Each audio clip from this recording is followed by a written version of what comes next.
Una cosa es el miedo y otra cosa es la ansiedad. Ujú. Y en el cerebro actúan de distinta manera. Viste que nosotros somos cerebros con patas. Mm. El otro día escuchaba a Manes que decía, somos cerebros con patas. Y es verdad, porque todo pasa por el cerebro. Todas las Mm. sensaciones pasan por el cerebro. Sí, sí.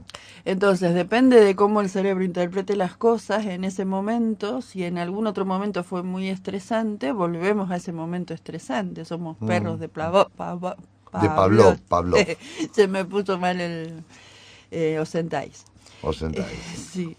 Entonces, ante un estímulo reaccionamos de esa manera, ¿no? Hasta que Y somos cuánto conscientes. juega en la sexualidad también la memoria celular, ¿eh? Mm, claro, Juega mucho estos mandatos, estos chips que tenemos puestos también, que vienen de generación en generación, no en forma malvada, sino que fueron transmitidos generacionalmente porque es lo que se aprendió, lo que se sabía, y uno transmite lo que sabe. y claro, ¿Sí? claro. Pero aparte, inconscientemente lo transmitís también, Claro, por eso. sin darte Por cuenta. eso. O sea, hay todo un sistema de creencias que Mm. sigue estando y es ley. Por más que uno se crea que lo está trascendiendo en algún punto, sigue siendo ley. El sistema de creencias tiene un lugar en el cerebro. Mm. Entonces, una cosa es el miedo y otra cosa es la ansiedad. El miedo es cuando te pasa algo y entonces reaccionas con el cuerpo. Mm. Entonces, ¿qué pasa? Hay una información que va desde la amígdala al hipotálamo Mm. que dice va a haber hay una situación alarmante Mm. y entonces hay toda una reacción corporal, una taquicardia, todo se prepara para la lucha, para la huida o para quedarte inmóvil. Ujú. En ese momento es el miedo en el cuerpo. Mm. Pero después, una vez que pasó el momento, suponete que hay una explosión. Sí. Entonces, ¿qué vas a hacer? ¿Vas a salir corriendo? ¿Te vas a agachar? Eso no, es instintivo. Pero después Reaccionás. claro, racionalizás el miedo. Entonces Mm. pensás, sí, pudo haber una explosión, ¿qué me pudo haber pasado? ¿Qué pasó afuera? Entonces empezás a reaccionar, a rescatar o a rescatarte vos. Mm. Pero ahí, porque el cerebro trabaja en red. Pero primero es lo físico. Cuando pasa a esa preocupación y suponete que vuelva otra vez a haber una explosión más lejana o dentro de unos meses, por más chiquita que sea, vas a reaccionar otra vez con taquicardia, con todo eso sin que pase. Ujú. Ese es el estímulo que hablabas antes, parecido al de Pavlov, y ahora me salió bien. Pero entonces, eso ya es ansiedad. La ansiedad es cuando te preocupas,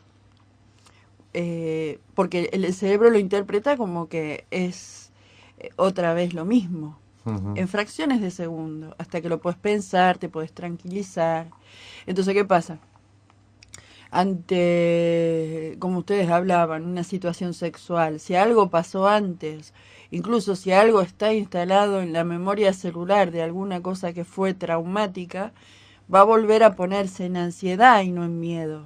Porque va a ser todo, digo yo, no soy experta en eso, pero va a ser igual porque va a reaccionar el cuerpo de otra manera y no va a poder ser consciente de que puede Ujú. estar, o sea, tiene que relajarse, tiene que respirar, tiene que entender su cerebro que no está pasando lo mismo que antes. Claro. Porque la ansiedad es la preocupación más que el miedo. Por eso la gente se enferma cuando está muy preocupada por un miedo que a lo mejor ni siquiera existe, por un peligro que ni siquiera existe. Viste, que ahora las enfermedades más discapacitantes son las enfermedades de cerebro y que tienen que ver con el miedo, el terror. Pero Mm. está incorporado, entonces, ante la ansiedad es una extrema preocupación, a veces es demasiada.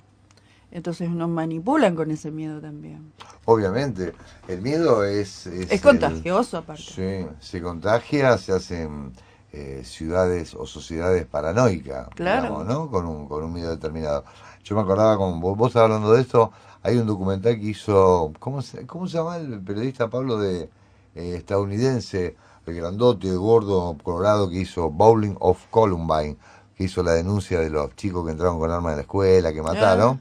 sí. Y él después habla, hay una gran parte de la película dedicado a cómo el miedo se puede instalar en una sociedad. Entonces, hay un ejemplo, dice, creo que en la década del 70, por ahí, se corrió la bola en Estados Unidos que iba a haber una invasión de langosta. Ajá. Era una invasión de langosta que, bueno, la langosta iba a arrasar con todos los campos proveían de trigo, de maíz, no iba a haber desabastecimiento en los supermercados, iba a haber una crisis muy grande, una malaria, no iba a haber agua, que sea un montón de cosas. La desesperación del ciudadano norteamericano, fueron a comprar y hacían sótanos debajo de la casa. Las langostas nunca pasaron. Claro. Y si no, dice cómo generó una cosa contagiosa, que toda la gente pensaba que la langosta lo iban a atacar, y entonces empezaron a proveer, y a comprar, y a comprar, y a comprar, y guardaban en los sótanos. Nunca había pasado la langosta. Claro, no Eso existió lo cuenta el nunca. documental, entre eso y otros miedos más, ¿no? Daba como ejemplo Claro. cómo una sociedad puede manipular el miedo, ir llevando la actitud, las emociones, la opinión de la gente hacia un lado y no hacia el otro. Ujú. Y se genera más todavía después, porque aparte no existió nunca, ni siquiera las vieron a las langostas, No, ni, no, ni no, vivieron alguna vez no. antes una invasión de langostas. Él pasa después Este, un pedacito de 4 langostas y dice, son las comunes que pasaban normalmente en cualquier estado de Estados Unidos, ¿no? No era una invasión de langosta. Así que es cierto lo que está diciendo, como el miedo es una de las principales parálisis y causantes de enfermedades bastante importantes. Y diferenciaste también miedo de ansiedad.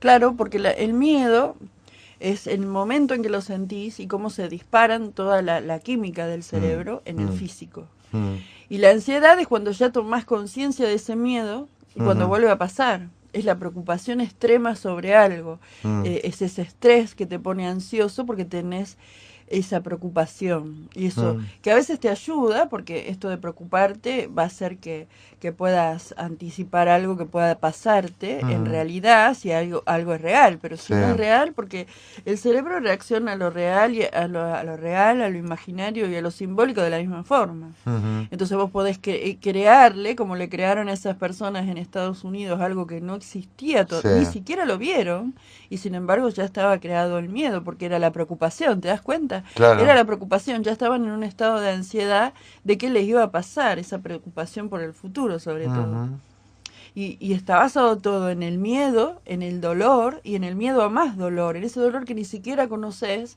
pero que temes porque conoces el dolor que conoces. claro. Entonces un miedo más grande a eso desconocido que puede llegar a dolerte emocional o físicamente. Ujú. Y Sí. ¿Y? no, decía que el recuerdo del dolor también hace que te estrese, que te pongas en un lugar de supervivencia. Entonces, cada vez que estás en esa química de supervivencia, el cerebro es económico. Él siempre va a comparar, por eso, como te decía, en una pequeña explosión va a ser lo mismo que la explosión anterior, porque en segundo, fracciones de segundo, compara con otra cosa parecida y estresante que te dio miedo, y entonces va a ser lo mismo.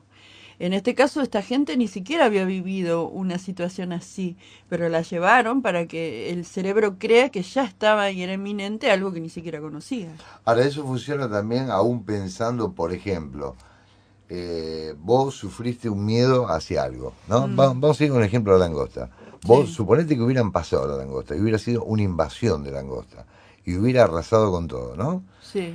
Pasan los años, 10 15 años, y se habla de nuevo del peligro de la langosta. Ah, Ya, bueno, aunque vos no la veas, eso, el cerebro también reacciona, seguramente. aunque sea una idea, no Sí, algo real sí. de nuevo. Imagínate cualquier ruidito, cualquier parecido a la langosta va a hacer que reacciones de nuevo. Entonces, si no Ujú, sos consciente, pues nosotros somos seres emocionales. sí. Entonces, es todo emoción, buenas y Ujú, malas. ujú, Ante lo que te pasó, qué sé yo, no todos reaccionamos de la misma forma, no todas esas personas vivieron de la misma forma esa invasión de langostas. ujú, Entonces, de acuerdo a su evolución y a sus posibilidades, va a reaccionar de una u otra forma. Por eso esto de empezar a ser consciente un poco de cómo reaccionás a las cosas, de ser consciente de las emociones. Y en memoria celular se hace mucho esto de volver, por ejemplo, yo utilizo el testeo en lugar estresante para cambiarlo, ujú, porque el cerebro lo cambia. O sea, ujú, cuanto más recreás lo que viviste y lo vas cambiando, el cerebro crea lo que vos vas diciendo. ujú. Es importante que te lo imagines y lo digas, porque la palabra tiene que ver mucho, porque la pasás por la neocorteza. Cuando vos hablas tenés que pasar por la neocorteza. Entonces vos evocás ese recuerdo y lo vas cambiando, el cerebro lo cree. No solo con la imaginación, sino con las palabras. Y es importante y se puede, porque hay bloqueos de proteínas que hacen que vuelva todo a hacerse y a conectarse de acuerdo a un miedo. Entonces, hay drogas para hacerlo, se están descubriendo cosas para bloquear esos recuerdos cuando son traumáticos, pero también se puede hacer con la palabra. Con la palabra y la palabra es muy poderosa, la palabra y la voz de uno mismo. Viste que tanto hablan de esto de que le hablemos a las células, es verdad, es verdad. Yo al principio, claro, nosotros lo decíamos, pero sin demasiado conocimiento. A medida que uno va investigando y va viendo y lo va experimentando, es verdad que tenés que decirlo. El verbo, que es la palabra, y la voz de uno mismo, es poderosa para el cerebro sobre todo, que son las conexiones más importantes. Aparte, viste que se ha descubierto en estos últimos 20 años más de lo que descubrieron en toda toda la historia de la ciencia. en toda la historia. Y entonces, viste lo que se veía, que hasta antes decían que no, las neuronas si las ibas matando. Por ejemplo, decían, no fumes, que cada cigarrillo mata una neurona, pero no hace muchos años lo decían. 5 o 10 años atrás. Que mata neuronas será, pero que las neuronas siguen regenerándose Y se hasta que reproducen. te morís.